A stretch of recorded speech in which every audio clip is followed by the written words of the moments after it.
As this hearing is fully virtual, we must address a few housekeeping matters. For today's meeting, the chair or staff designated by the chair may mute participants' microphones when they are not under recognition for the purposes of eliminating inadvertent background noise. Members are responsible for muting and unmuting themselves. If I notice that you have not unmuted yourself, I will ask you if you would like the staff to unmute you. If you indicate approval by nodding, staff will unmute your microphone. I remind all members and witnesses that the 5-minute clock still applies. If there is a technology issue, we will move to the next member until the issue is resolved, and you will retain the balance of your time. You will notice a clock on the bottom of your screen or whatever device you're using that will show how much time is remaining. At 1 minute remaining, the clock will turn to yellow. When your time has expired, the clock will turn red, and I will begin to recognize the next member. In terms of the speaking order, we will follow the order set forth in the House rules, beginning with the chair and ranking member. Then members present at the time the hearing is called to order will be recognized in order of seniority, alternating between majority and minority. And finally, members not present at the time the hearing is called to order. Finally, House rules require me to remind you that we have set up an email address to which members can send anything they wish to submit in writing at any of our hearings and markups. That email address has been provided in advance to your staff. Today, we welcome 3 panels to testify on the conditions and oversight of the Military Housing Privatization Initiative, MHPI. The first panel will feature 2 residents telling their personal stories and challenges that they and their families faced while living in privatized housing. They will be joined by a privatized housing family advocate who will be able to speak broadly about the issues families faced in privatized housing across all services and housing providers. The second panel will include the Deputy Assistant Secretary of Defense for Housing, Ms. Pat Coury, and the Director of Defense Capabilities and Management at the Government Accountability Office, or GAO, Ms. Elizabeth Field. These witnesses will be able to explain the oversight and history of privatized housing, the partnerships between the providers and the government, the steps being taken to address systemic housing issues, and the future of housing resiliency. The third panel will be representatives from 5 of the largest private housing companies: Balfour Beatty Communities, Corvius Military Living, Hunt Military Communities, Lend-Lease Communities, and Liberty Military Housing. We expect this panel to explain current challenges privatized housing faces, past and current legal issues, steps being taken to improve service, and the impact of the recently implemented Tenant Bill of Rights. As we all now know, beginning in August of 2018, Reuters began publishing a series of articles chronicling health and safety issues experienced by military families living in deplorable privatized military family housing conditions.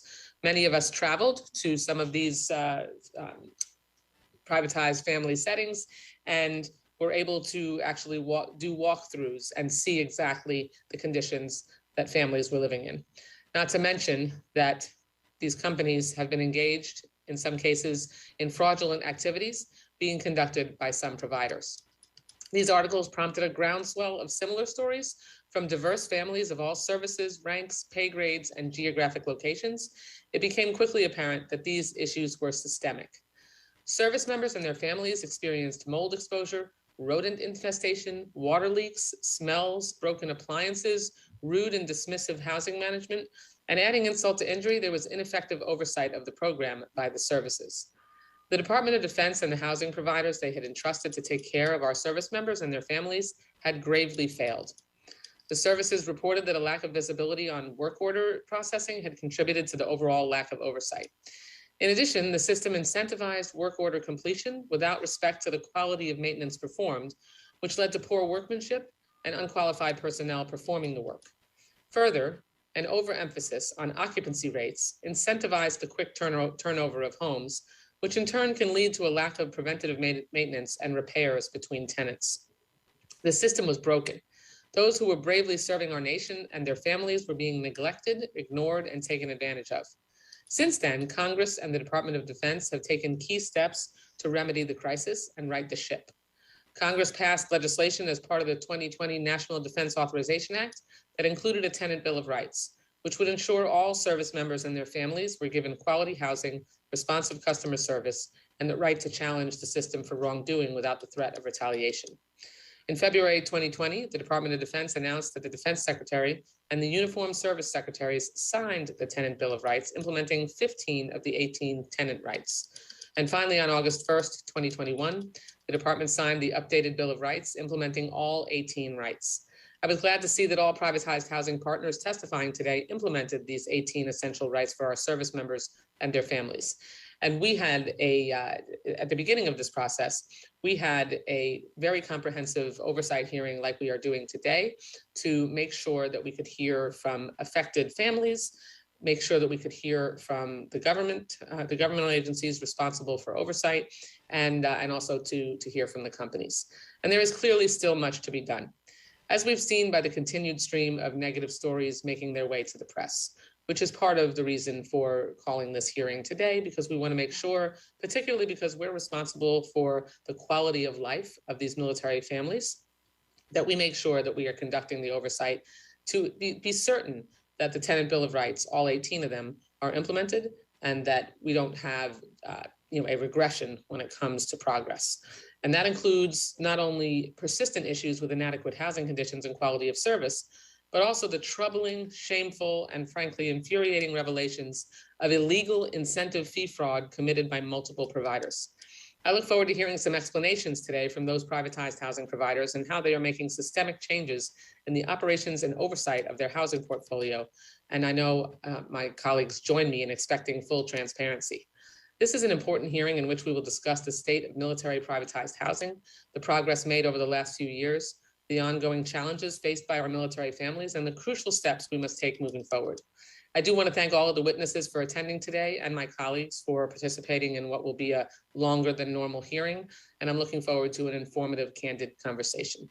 At this time, I'd like to yield to my ranking member, who's been really a fierce advocate for military families, particularly given that he represents so many of them, for his opening statement. Judge? Good morning. Thank you, Madam Chairman. I'm pleased we're kicking this off, these hearings, because it's great to get to work on the 23 budget requests. We all know that safe and adequate military housing is key to readiness. I want our soldiers and sailors, airmen, Marines, Guardians, all those folks to have good housing, sufficient housing, so that they don't have the worries of what's going on with their families when they're deployed. Nothing can be worse. Active duty and deployment are tough enough without worrying about your family back home. I'm disappointed when we continue to hear these stories about problems in privatized housing. When I came on this committee, Chad Edwards was the chair, and he was one of my colleagues from back in Texas. And everybody was so proud of the new housing program. And it's a crying shame that we're dealing with these kind of issues with something we were so proud of less than 15 years ago. So something's wrong, very badly wrong. And believe me, I know what mold infestation is, because the first term I ran for Congress, I had it in my house. And I lived in my garage with my beautiful wife. And for 9 months while I was campaigning. So you can't pull the wool over my eyes. I know what it is. I'm looking forward to finding out about this. I want to hear about what's going on with this at Fort Hood. I'm looking forward to this hearing. Thank you. Thank you so much, Judge. And thank you for being the partner that you've been right through, and also for really providing the committee and me with the legislative history about this. It's been important and helpful. So now we will welcome our first panel, Private Cody Calderon, Ms. Nikki Wiley, and Ms. Rachel Christian. This panel includes a service member, Private Calderon, and a military spouse, Ms. Nikki Wiley, who are currently residents in military family housing. They will describe the conditions that they have encountered, the difficulties they face in persuading officials to address serious maintenance issues, and the problems with receiving adequate remediation. They are joined by a military housing family advocate, Ms. Rachel Christian, who can testify about the experiences and treatment of service members across all services and housing providers. We'll start with Private Calderon, then Ms. Wiley, and finally Ms. Christian. In light of the many witnesses that we have today and the multiple panels, I'd ask that everyone keep their opening statements to 3 minutes. We certainly have a lot of ground to cover today. Private Calderon, your full written testimony will be included in the record, and you are recognized for 3 minutes to summarize your opening statement. Thank you so much, Madam Chairman. I really appreciate that. I'm grateful for this opportunity to speak today. And the story I'll share is not really unique. And while I'm going to fill it with the specifics to me, it's not specific to me. I think of the hopeless, the voiceless, the sick while I'm speaking to you now, those that are willing to literally sacrifice all and the families who support them. I think about the heroism it takes to not sit idly by, for the worst thing a human can do is turn a blind eye to injustice. That's how I feel. And my name is Cody Calderon. I'm a husband. I'm a soldier. Yesterday was the 1-year anniversary of my first day in the Army. And today I gather the courage given to me by my wife, my peers, my leaders to share my family's experience with privatized housing in the military. I was placed in Corvius housing on August 12th, 2001. That was 11 days after the revised military privatized housing initiative, Tenants' Bill of Rights, was placed into effect. My wife, Alyssa, immediately knew something was wrong with the home. We couldn't pinpoint it. We chalked it up to environmental allergens or just the shock of a new lifestyle. Now, being 32, I'm afforded a few advantages over your typical private first class. Firstly, I've dealt with these problems in the civilian sector. I've battled landlords. I've fought for housing. I have the confidence and conviction to take this head on. I'm not afraid to fight for what's right, regardless of the consequences, like I feel other service members may be. But a great leader told me to always choose the hard right over the easy left, and I live by that. So here are the hard facts. There's mold in my home. No standard was followed to ensure safe remediation. And the Army agrees to follow Installation Management Command, IMCOM, standards, and they accept the Institute of Inspection, Cleaning, and Restoration certification, that's the IICRC, as the guideline for proper maintenance. And I need to stress the implementation of the Tenants' Bill of Rights is not just a list of suggestions. They're a standard that's required to guarantee the health, safety, and rights of the individual.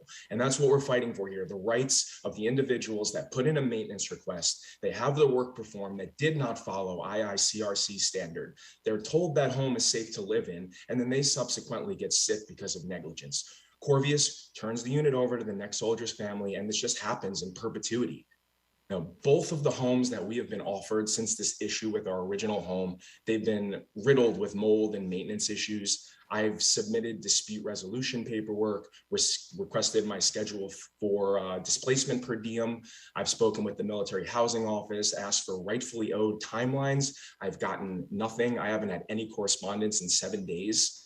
My wife and I have gone from hotel to hotel over the past month. We find ourselves now, as I sit here right now in an Airbnb, 30 minutes from base, and I have to commute 3 or 4 times a day with $4 a gallon gas prices. All of these expenses coming out of my pocket because no one's taking accountability. And this is moral hazard at its worst, in my opinion. In the Army, if a soldier fails to meet or exceed an expectation, they're held accountable. But if a housing company fails, who does the accountability fall on? And I feel like for too long, privatized housing companies have operated with the sense of impunity, just leaving countless families in the wake of their negligence. Each citizen puts their faith in us to protect the standards of this country. But what happens when the standard, the foundation that supports those protectors, is built on these mold and sewage and lead and pest issues? If we're as strong as our weakest and as fast as our slowest, how ready are we really if we're as healthy as our sickest? The Army's mission is to fight and win the nation's wars. But what do you do when we're fighting to win the war on safe and habitable housing in our own nation? Thank you for the time.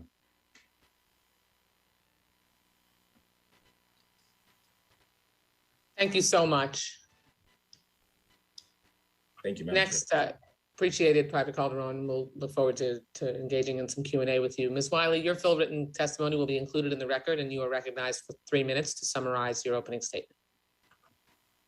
Thank you, Madam Chairman. Good morning, esteemed subcommittee members. I'm Nikki Wiley, wife and partner of Marine Corps Master Sergeant Trevor Wiley. For 12 of the 18 years he served on active duty. In November of 2018, after 4 months living between Airbnbs, while on the housing waitlist, we accepted a house in the Shadow Mountain community in 29 Palms, California. The disclosures we had to sign upon acceptance, including lead paint, asbestos, and other potential hazards, were alarming, but at this point we needed stability for our family. As soon as we moved in, our previously healthy children began experiencing breathing difficulties, skin rashes, and allergy-like symptoms. Just 2 months into living in our home, we experienced our first water intrusion incident requiring baseboard removal and an industrial blower, which caused my then 1-year-old to exhibit symptoms almost instantly. Over the following year, we repeatedly voiced our concerns to LMH maintenance staff and their maintenance manager over the presence of mold, the unsafe nature of the air we were breathing, and the impact on our children's deteriorating health. By this time, my 1-year-old had recurring pneumonia and opacities on his lungs. Their only consolations were to repeatedly use their moisture meter and put it in my wall and tell me that if at this given moment in time, in this particular area, their readings weren't high, there couldn't possibly be mold present in my home. Or they would offer Band-Aid fixes like caulking over visible mold. Finally, a turning point came in December of 2019 when we had a gas leak. I detected it, I evacuated my family, and I notified Lincoln. Their maintenance worker came in and told me, all clear, there was no gas leak. By this point, I trusted my judgment, my intuition over Lincoln's definition of safety, and I called in the base fire department, who determined we did in fact have a gas leak that could have had lethal ramifications. Now, using this blatant disregard for our safety, as well as some other asbestos-related issues in the community, I contacted an LMH executive who passed my concern on to their vice president. The VP was finally set the gears in motion to finally get my home tested for mold. However, a Lincoln worker and maintenance manager came out for a pre-inspection wherein they cleaned my vents and wiped away visible evidence of mold prior to the real inspection. The next week, a contracted company inspected my home and acknowledged spots of water intrusion and mold verbally to me, but later refused to acknowledge the presence of mold in informal reports. Upon my insistence, they did contain the impacted areas, which included all 3 bathrooms, my HVAC unit, my laundry room, and an exterior wall of my home. However, only after excessive back and forth did LMH finally change out my HVAC coils and ductwork. We were out of our home for a total of 32 days, during which time LMH continued to collect our BAH as we were shuffled between hotels before eventually being placed in junior enlisted off-base housing. We did receive a $75 per diem check for the days we were displaced, but not until well after we were back in our home. Thus, it could have been a great financial burden for a family without monetary reserves. I would like to unequivocally express concern that privatized housing companies are utilizing contractors and subcontractors whose revenue is generated almost entirely by the housing companies and who are therefore acting as a mouthpiece for the housing companies' interests with a fear of losing a large amount of their revenue if they disagree or even abide by proper protocols. I witnessed this both first and secondhand throughout this process. Additionally, throughout our housing issues, Lincoln repeatedly attempted to discredit my husband with his relationship with his command. I would ask that moving forward, no other family should suffer a detriment to the service member command relationship merely because they're speaking out about their housing issues. Families should not have to choose between living on base and keeping their families safe. Thank you for your time. Thank you so much, Ms. Wiley. And last but not least, Ms. Christian, your full written testimony will be included in the record. You're recognized for 3 minutes to summarize your opening statement. Chairwoman Wasserman Schultz, Ranking Member Carter, and distinguished members of the subcommittee. The Armed Forces Housing Advocates are proud to represent families living in privatized military housing across the nation. Still, we are dispirited that an organization such as ours is necessary to exist. My name is Rachel Christian, and I am co-founder of the Armed Forces Housing Advocates, along with Sarah Klein, Kate Needham, and Noelle Potzel. We believe that readiness starts with a safe home. The lives, health, and safety of our military families are at risk daily, and even more egregious are the continued disability rights violations that they face. Today, we see environmental hazards and improper repairs being completed, maintenance staff performing plumbing and electrical work without training or proper certifications. At Fort Drum, a family experienced a natural gas leak in their home for 6 months. When the maintenance director was asked about his team's qualifications at the site, he replied that they had none and that none were required. Many reasonable accommodations for families with disabilities are being denied or ignored. The housing partner often requests unreasonable amounts of information and puts layers of red tape in place for even the most minor requests. Requests for window fall prevention devices are denied or installed with extraordinary costs. Since 2019, 7 children at Naval Base San Diego have fallen from windows and suffered traumatic brain injuries. Sewage leaks are a common occurrence in military housing. Housing partners will refuse to replace carpets that have been soaked in raw sewage and will pump sewage into yards where children play. Faulty construction at Fort Leonard Wood left a military spouse with a traumatic brain injury just within this past year, and yet the company responsible is refusing to reply to the request for assistance. These examples are not unique and only a portion of the problem. Under the Tenants' Bill of Rights, an electronic work order system was implemented. It is clear that there are mass discrepancies between the documentation in that system and the work orders being placed by residents. The Tenants' Bill of Rights has also provided dispute resolution to some military housing tenants. However, most families are being turned away and denied access to the dispute process for arbitrary reasons. The discretionary fashion of this so-called right leads to more frustration and families believing that they have no recourse. Rights are not rights if the families cannot access or utilize them. Military families should not have to turn to social media to be heard. Families deserve an outlet that they can count on when local housing management systems fail. HR 7144 would create a public feedback tool for military families, which Congress can use to identify issues and hold housing companies accountable proactively. Readiness starts with a safe home, and we are not ready. Thank you. Thank you very much to all of you for your opening remarks and for your participation today. We'll proceed in the standard 5-minute rounds, recognizing members in order of seniority as they joined at the beginning of the hearing, alternating between majority and minority. And please be mindful of your time and allow the witnesses time to answer within your 5-minute turn.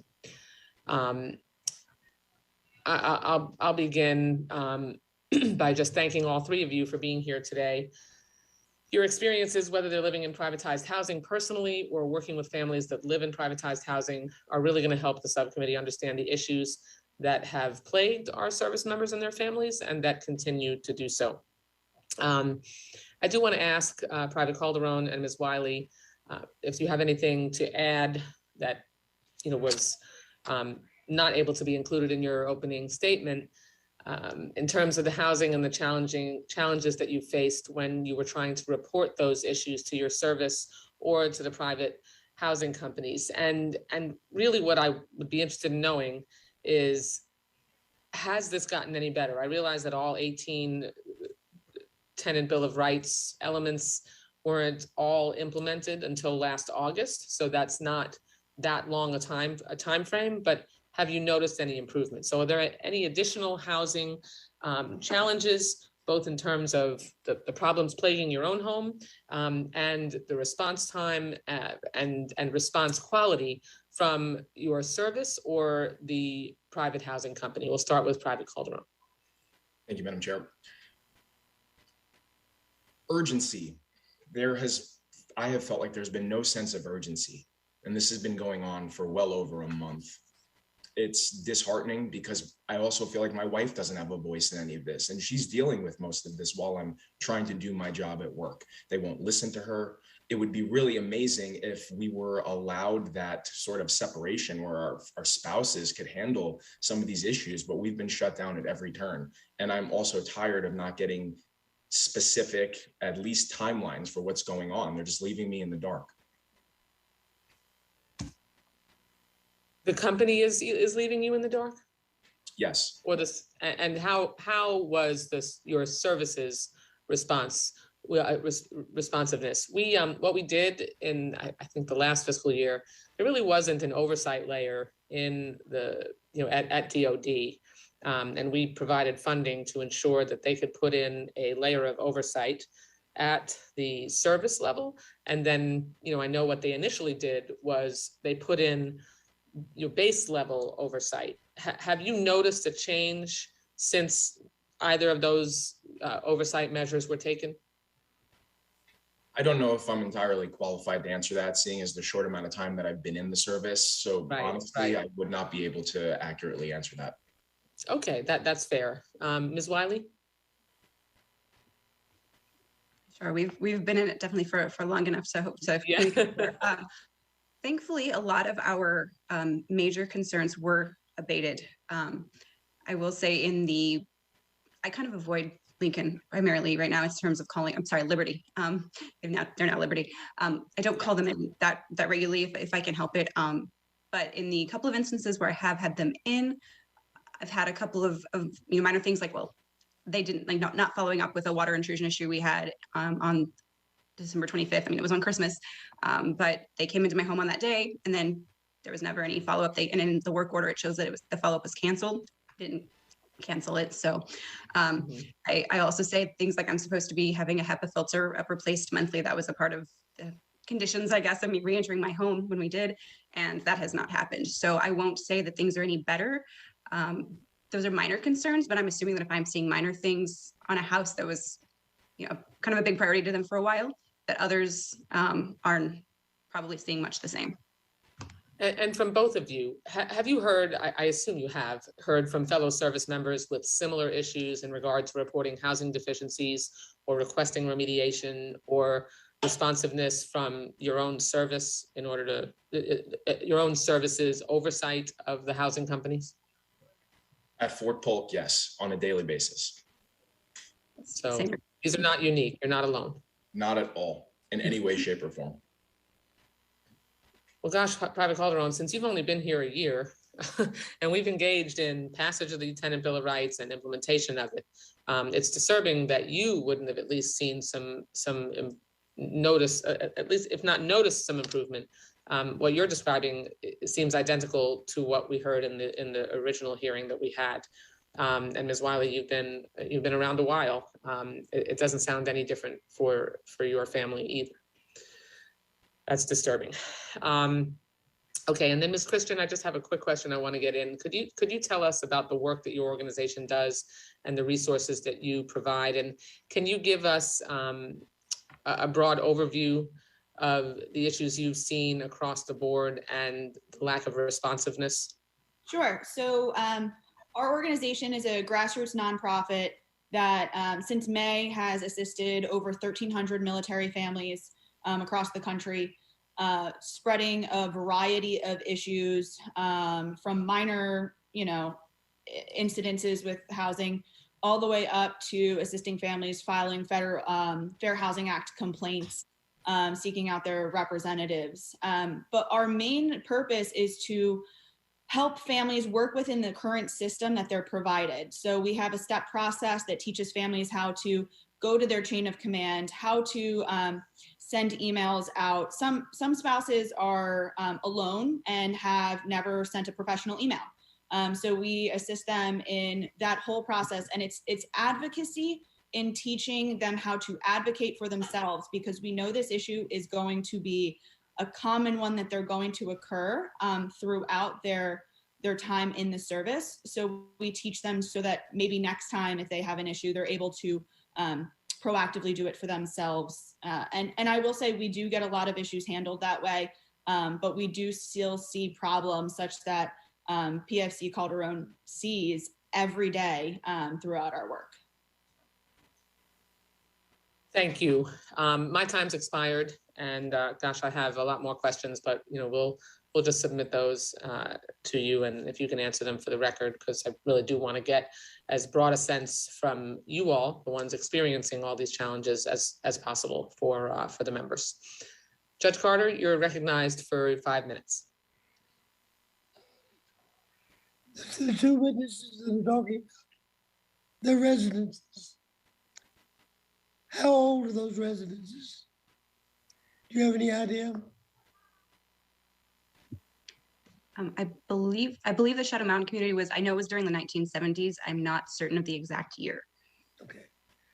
PFC Calderon? I know that my home was built in 1988, but most of the other homes in my neighborhood are either from 1982 or 1979, I believe. The truth is we need to do new construction, but we're having trouble with new construction too. So that's another issue. Do you know whether or not, well, you probably wouldn't, when these things were built, there was a built-in maintenance pot of money provided to the builders at the time they signed the contract? Either one of you know? No, sir. I know at the time that our homes were built, they were obviously not under they didn't fall under the current system. They were military owned, so I couldn't speak to that either. Okay, well, I'll ask the next panel. Well, let me tell you, you have my sympathy. Because if you hear how bad I talk, how much I cough, has a whole lot to do to a mold infection back in 2002 in my house. And I've never quite gotten over it. So God bless you. Are you back? Thank you, Judge. Thank you. Okay, Mr. Case, you're recognized for 5 minutes questions. Thank you, Madam Chair. In all honesty, this is just a really frustrating hearing. I'm in my 4th year on this committee, and the very first hearing when I joined the committee in 2019 was on privatized housing. And I have the distinct sense that we just are still not on track in terms of where we're trying to get to. And so for me, I'm trying to understand exactly what the situation is, where the problem is right now, and see if we can somehow go back and get our fingers on it. I mean, we've moved on Tenants' Bill of Rights. We've moved on greater requirement of military engagement. We've tried to move on access to information and complaints. We've tried to move on required timetables for repairs, and yet we have this hearing. And so that's just deeply frustrating. And I apologize to you for the fact that you're still in this situation. I guess I'd like to understand, what I'm trying to understand is how widespread is the problem still? We have 78 some odd privatized housing communities throughout our country. Private, I think if I understand your testimony correctly, you've lived in one of those over 1 year. So obviously you're experiencing issues there.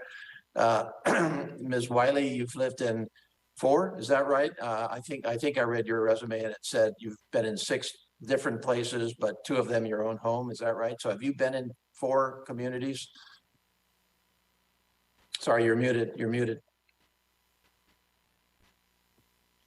Technical difficulties. No, I've actually only lived in two military communities, and as it would happen, they've actually both been aboard 29 Palms at 2 different times we were stationed out here. Okay. Okay, I understand that. And then, and Ms. Christian, you obviously are advocating across the board. So here's the general question. Are we still talking about a systematic problem across the system in your view, or are we talking about fairly isolated or at least narrowing communities that are still highly problematic, or for that matter, companies versus, a broader kind of indictment of the entire system? That's what I'm trying to get to, because, I have many of those communities in Hawaii. We have tens of thousands of military families living in privatized communities in Hawaii, and there are issues, but they don't seem to at least arise to the same level of kind of systematic as is true in other parts of the country. So that's what I'm trying to just make sense of it. So let me just start, Ms. Private Kelleron. You said you speak for many other people, and I'm sure you do. What's your sense of it? Are we still dealing with a systematic issue here, where we've just got to go back to the beginning and talk about much broader solutions, or are we on the right track and narrowing in on solutions, or what's your assessment? I think as a whole, we're on the right track. I think the most difficult part about this is people become stuck in their ways. There are people that work for these companies that have been there for decades, longer even. So it's difficult to teach a dog new tricks sort of thing. They're used to operating in this way, and now we're implementing these new standards, and there's like, well, I don't want to have to actually do my job now. I do think it does sort of need to be torn down. I think we need people that are advocates for health and safety and not profit. I think we need to prioritize that generally and very specifically. And yes, I do speak with people quite often. I just spoke with a woman in my unit the other day who gave birth 2 months premature. The child has health issues, was working all the way up through her pregnancy, conceived and gave birth, and still lives in that same home. Says that her ceiling is bubbling down. There's mold, the floor is creaky. It's just, it's so upsetting to me that it's just blatant disregard. Entirely understood, and I guess I'm just trying to focus in on how widespread is that situation, how widespread is that sentiment still. So, Ms. Christian, in the time I have remaining, what's your assessment across the entire system, the 68 some odd communities? Is it still systematic, or is this specific to companies? Some cultures of some companies, as the private just said, some companies have a harder time changing than other companies, or or is it specific to older? What's your answer? It's absolutely systemic still. And I will tell you that the issue is not necessarily with the individuals on the installation levels, but rather the impact that they're truly able to have on the installation. We now have a tenant's bill of rights where a government housing office is dictating whether or not a family has access to dispute resolution. They now have individuals coming in and checking their homes and qualifying them as being safe or not in between turnovers, which hypothetically is a great idea and something that I would love to see if it was implemented in a way with someone who is certified. We just had a recent inspection go through, and an Army family had 2 gas leaks missed in their homes by the government housing office employee. And it's because they're not certified or trained in this. Okay. So I do believe that there is a missing piece there that, if implemented, would change this. Okay, thank you. I'm out of time. I yield back. Thank you. Thank you, Mr. Case. And one of the frustrating things about Ms. Christian's response just now is that part of the problem was that the companies were sending in unqualified people just to get through the ticket, the tickets that have been submitted, rather than actually send somebody in who knows what they're doing. I mean, how do you not send in a specialist who knows how to handle a gas leak? I feel like I'm stuck in 2019, and that there's, recognizing that the Bill of Rights implementation, is less than a year in, but I guess we'll ask our next panel and the panel after that those questions. Forgive me. Mr. Valadeo, you're recognized for 5 minutes of questions. And also, I know I have one other question for this panel. So if anyone has a second round question, just let me know. All right. Well, thank you, Madam Chair. I appreciate the opportunity, and I really do appreciate you getting this hearing together. I think this is a very important topic. I've personally gone out to some of the housing in my district at the Naval Air Station Lemoore. We've had some issues ourselves trying to work with some of these facilities, improving houses, building new houses. I mean, the problem is just across the board, and it truly is a frustrating thing. So, Mr. Calderon, Ms. Wiley, Ms. Christian, thank you for joining us today and sharing your stories. I really do appreciate it. Mr. Calderon, I sincerely hope that your immediate housing concerns are addressed as swiftly as possible. I mean, I think we all need to, hold these guys to a higher standard. But my question is to Ms. Christian. The Tenants' Bill of Rights, which we've talked about a little bit here, were implemented 2 years ago. And in your testimony, you expressed the concern, and I know that the chairwoman just mentioned it as well, lack of training, the lack of qualified people, which we're seeing across the country in all different segments. But what do we need to do better when it comes to training these advocates? What would you say are the most important topics we really need to hit on? Training talk about that a little bit.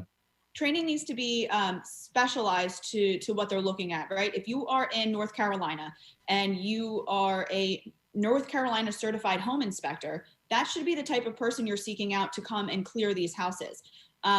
These are going to be the types of people that we want in these houses and ensuring that the safety is going on. Tenants' Bill of Rights did allow for a industry standard of treatment in one of the rights, but there's actually no clear definition of industry standard unless you dig deep down into state law. And because of the lack of training across the board, some of our installation commanders still don't realize that state laws need to be followed on the installations with the government housing office. And that's on the burden of the resident to prove to the installation commanders, to their government housing employees, and then also to the local level privatized housing partners. So the training really needs to be specific to home inspections. I don't believe that's an outlandish request. And it sounds sort of simple, right? You would think that the person coming in would be certified. Say that you were checking the electrical in a home. Georgia, Fort Stewart has a lot of electrical issues on their installation, and they have non-electricians coming in and certifying fire hazards that have caused fires throughout the electrical wiring, even though an electrician has said it was not accurate. So things like that really need to be put in place. And I do think the system that you have implemented with the Tenants' Bill of Rights could work if we went that route. Okay, so I mean, the training, making sure these people are qualified, have a background in it. I mean, as far as us getting the information out, obviously we've worked with some constituents of our own and just making sure that we go through the list of check marks. All right, did you reach out to this person on your base? Did you reach out to this person within the company that is supposed to be overseeing? We always try to make sure they're doing those things. But if they're sending people who aren't qualified, obviously that's a huge problem for us. So obviously that's one we need to focus on. Again, I appreciate all the testimony. I don't have any more questions for this specific panel, Madam Chair, so I'll just yield back the rest of my time. So thank you again for your time. Thank you so much, Mr. Valadeo. Next up is Ms. Lee. You're recognized for 5 minutes. I have no questions for this panel. Thank you. Okay, thank you so much then. Mr. Bishop? Are you with us? All right, seeing that Mr. Bishop is not here at the moment, we'll go to Mr. Rutherford. You're recognized for 5 minutes of questions. Thank you, Madam Chair, and I want to thank the panelists for being here this morning and sharing, and I want to follow up and concur with the remarks by my good friend from Hawaii, Mr. Case. But I apologize. The pictures that I saw that you all have provided is reprehensible. No one should live in a situation like that. The black mold, just horrible conditions. And so, Ms. Christian, if I could ask you, you know, when you were describing the advocacy group's role about training the individual members to deal with their leadership on base,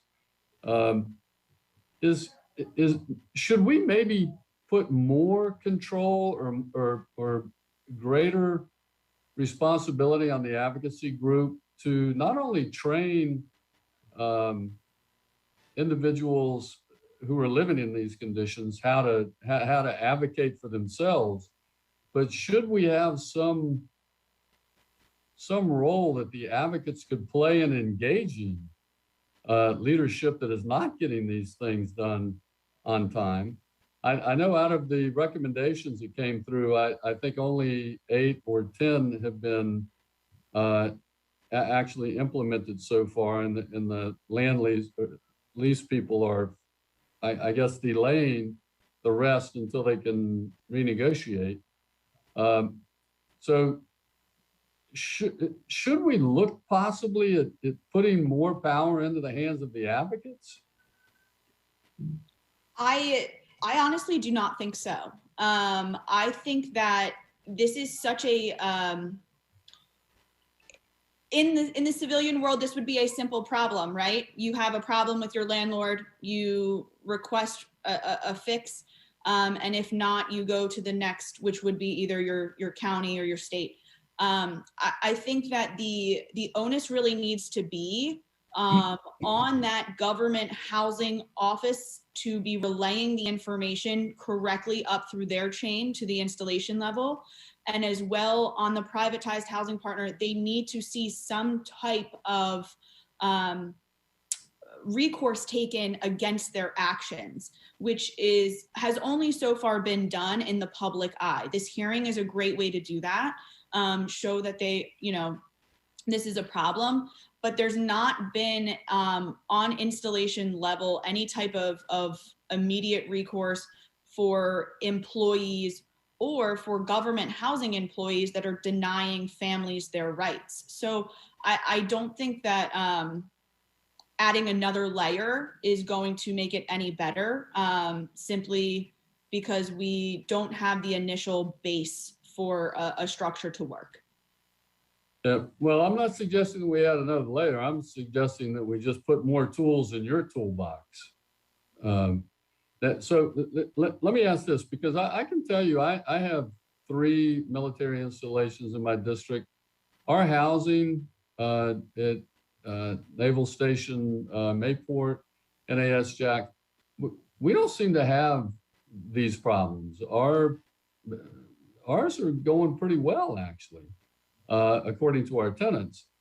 So when I see these photographs that were provided to us, and we ought to broadcast those somewhere. But in addition to that, I hear you testify that 9 children have fallen out of windows. First of all, that was in San Diego. Can you tell me what company that is?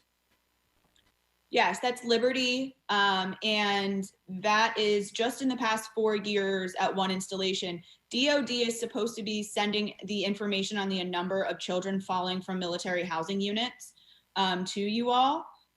We've been trying to get that information because we do know that the numbers being reported are extremely low in comparison to the actual numbers of children falling from windows. So now you may not have this information, but do you know how they're falling out? I mean, that seems like an inordinate number of children to me to be falling out windows. Are they windows that go ceiling to floor and they're open because the air conditioning is not working, or? So there's several reasons, but a lot of them occur because the window sills are low on the second story. Evan's Law is a law that was put into place after Evan English passed away in Hawaii, falling from a window unit. And that is really the case. Military families are moving frequently. Children aren't used to the environments they're in. They have simple things like insect screens instead of, I remember when you're younger, if you're in an older house, you could push on those screens on those windows and nothing would happen. They're put in by duct tape or held in incorrectly. So just the requirement to just have, if requested, to put in an actual window guard would be a wonderful addition and would save the lives of children, honestly, in military housing. We recently had a resident ask for window guards, and the response was, there's a sticker on the window that says window fall risk. A sticker is not going to save the life of a child. No, absolutely. Madam Chair, I see my time has run out, but I want to thank you for this panel. And we really need to continue to push on this issue. And thank you, Madam Chair, for doing that. You're welcome. Yeah, something's not working. That's what this hearing is trying to get to the bottom of. Thank you, Mr. Rutherford. Okay, I don't see Mr. Bishop. Okay, so Mr. Gonzalez, you're recognized for your 5 minutes of questions. Thank you, Madam Chair, and I really appreciate you holding this hearing. I think I appreciate the testimony from the panel, and what you'll find is this committee is committed to solving this issue, and it's been an issue for far too long. And I spent 20 years in the Navy, so when we talk about housing, I've lived it. My friends have lived it. My loved ones have lived it. And one of the things that comes to mind is every service member has a housing story. Everyone. I remember one of my stories was we had just had a new baby, Daniel, and I was living in housing, and we couldn't use our living room because it was as if we were sitting outside. There was no insulation. It was really cold. We were in Maryland at the time, but there's always something. And I think it's gotten to the point to where that's become the standard, and it should not be that way. You know, here we have service members deployed all over the United States, and I would argue if they're worried about what's happening at home, they're not focused on the job that they have to do. So it absolutely is connected to readiness. You know, my questions, I have a couple of questions, and I'd love to hear some comments. My first question is for Ms. Christensen. Do you have any feedback from families on using the interactive customer evaluation portal to provide comments or complaints regarding their housing? So anytime we've actually had residents try to put anything into a portal that is run by the company, we've had instances where the information's being changed on the back end. So I'll give you an example. A family put in and said they had a lead-based paint hazard that needed an inspection, and the company repeatedly removed the words lead-based paint from the terminology, even after multiple emails to both the housing company and the housing office to get those words back in there. they refuse to do so. So situations like that are not uncommon. That's just one example that I'm allowed per that resident to speak about. But this is happening across the board where those items are not being tracked properly. Yeah, no, thank you for that. What I hear from not only my constituents, I have several bases in the district, Fort Bliss, Lackland Air Force Base, Laughlin Air Force Base, not only from my constituents, but also from my former shipmates and people I've served with all over the country. Essentially, the theme is one thing, is they don't feel as if they have a voice. They feel as if they are constantly kind of shunned or pushed to the side. And regardless of their pay grade, regardless if they're a PFC and they're new to service, or if they're senior folks, they've all kind of been pushed to the side. I think that's one thing maybe we can work on. I would love to work with your organization to try to come up with maybe some real-time solutions. When somebody picks up the phone and says, "Hey, I need this," that they get a real-time response. Ms. Wiley, I have a question for you, and the question is, we've got several other panels after this. The Secretary of Defense that's in charge of housing, and then of course the leadership of these different private housing organizations themselves. If you were in my shoes, what would you ask them? Pardon me. One question I would definitely want answered would be what portion of the contractors that they utilize work almost exclusively for the housing companies. I ask that because I'm finding in a lot of cases, both with our personal and other residents in my neighborhood with issues, we're finding that the results that they get from outside, when outside testing occurs, vice when some of these contracted companies that are the go-to companies, we're finding that those are not necessarily aligning, and that almost across the board, the contractors that are the go-to contractors that have the bulk of their revenue from the housing companies will align their interests with the housing companies. And that leads to some false reports, some not following proper protocol, things of that nature. And I saw that personally throughout our process, for sure. Great. And I'll ask one final question before my time is up. And this is for PFC Calderon. Look, you look sharp, man. You look sharp in uniform. Clearly, you're just starting your career off. I'm really excited for you. How does the quality of military housing impact your decision on if you're going to stay in service or if you're going to punch out?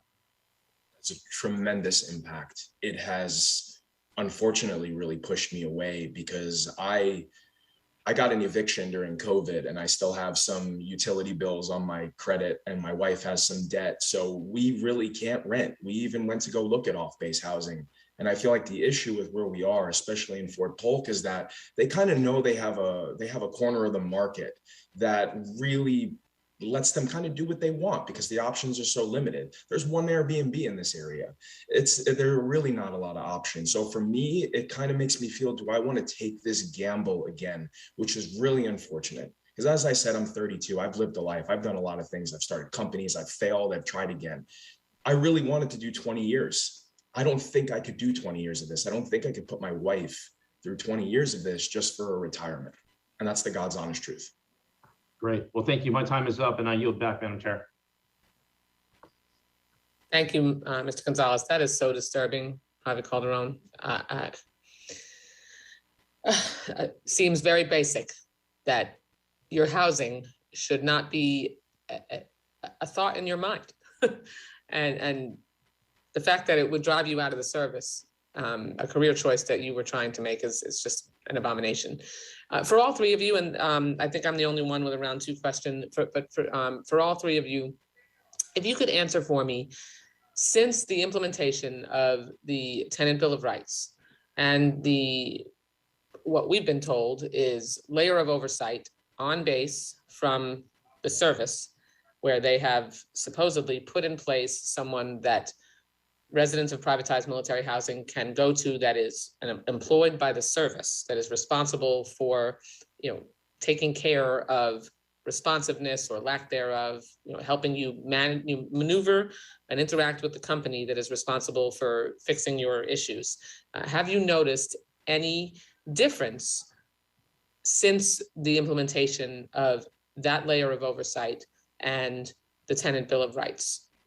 Do you have better response time? Do you feel like you have a place to go if there is a lack of responsiveness?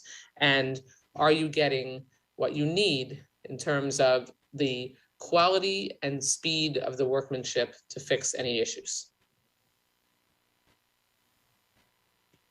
Private Calderon, you can begin.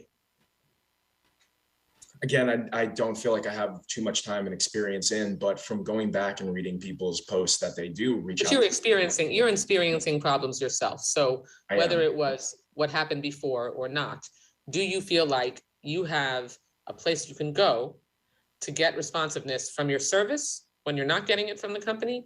And you've made clear what the problem is with the company's responsiveness. I don't. I wish I could expand on that more, but there's just this general sense of there's no priority. There's no urgency. Because there's not someone to go to, or because when you go to the person that's responsible for that, they're not taking care of your needs. That is how I felt. So the Military Housing Office is obligated to provide us with an advocate who is supposed to work on our behalf, help us through situations like this. In my case, that failed me. I had to reach out. I had to find third-party advocacy. My wife had to find third-party advocacy because we weren't being guided properly. We weren't being told what to do. We were making mistakes, but nobody was kind of like holding our hand. This is a complicated process. I don't know how to do it. I'm still learning how to do my job. So yeah, I do feel failed. Ms. Wiley? I will agree with a lot of what PFC Calderon said with regard to the Government Housing Office has been of very little assistance, unfortunately, with navigating this. My husband actually ended up switching units after the command was really unable to. Part of the switch was we're glad now that we're in a different command because command wasn't able to help us. We had nowhere to go. We felt very alone against kind of the giant that is the housing company and their complicit contractors. And Ms. Christian, can you speak to the experience of the families that you've interacted with in terms of whether there's been improvement in where they can go for assistance when they're not getting the kind of the kind of response they need out of the company responsible for dealing with their challenges? I believe this is a really individual to installation question. I do think that there are some advocates on the installation in different locations that are doing an amazing job trying to help residents, but their hands are tied. So regardless of if they have the ability and they are doing their job, I will say that I only know of 3 installations where the Government Housing Office has successfully helped residents in any meaningful way when they've gone to them. But I would say that even if they do try to assist them or give them information, they don't know state or local laws, and they most definitely are very poorly versed on disability laws. So when residents are asking questions as it relates to a Fair Housing Act violation, or whether or not the implementation of Section 504 of the Rehabilitation Act applies on their installation, that resident advocate does not know and has nobody really to seek counsel from to get that resident an answer. Fabulous. Okay. Judge Carter, do you have any additional questions?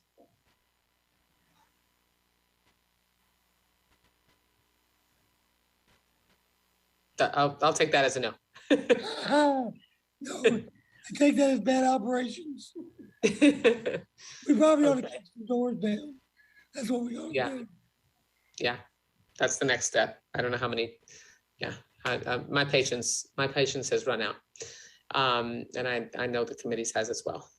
Well, thank you to the 3 of you for your courage, particularly to you, Private Calderon. We know that we have your back. The law that we passed that included the Tenant Bill of Rights is designed to allow you to feel free to share with us freely about the concerns that you have, and we want to make sure that the last thing that should drive someone out of the service, that it was a choice they made to serve their country, is the housing that is supposed to be keeping your family comfortable and safe, and that shouldn't be a second thought. I mean, we all experience problems with housing, no matter where you live. But generally, you should be able to take care of that pretty quickly. And you shouldn't start with your house. You're already in a dangerous situation with your job every single day. It shouldn't be dangerous to live in your military housing. And it's just unbelievably disturbing that we're still at this level of danger and difficulty. I mean, 7 children fell out of a window and had brain injuries in 4 years. I'm speechless. Okay, assuming no other members have questions of this panel, thank you so much for your participation. We appreciate your input and your feedback, and just know that we will stay on top of this as a committee. Thank you very much. Okay, we'll allow for a few minutes to switch to our second panel. And so the subcommittee will stand in recess briefly for that purpose.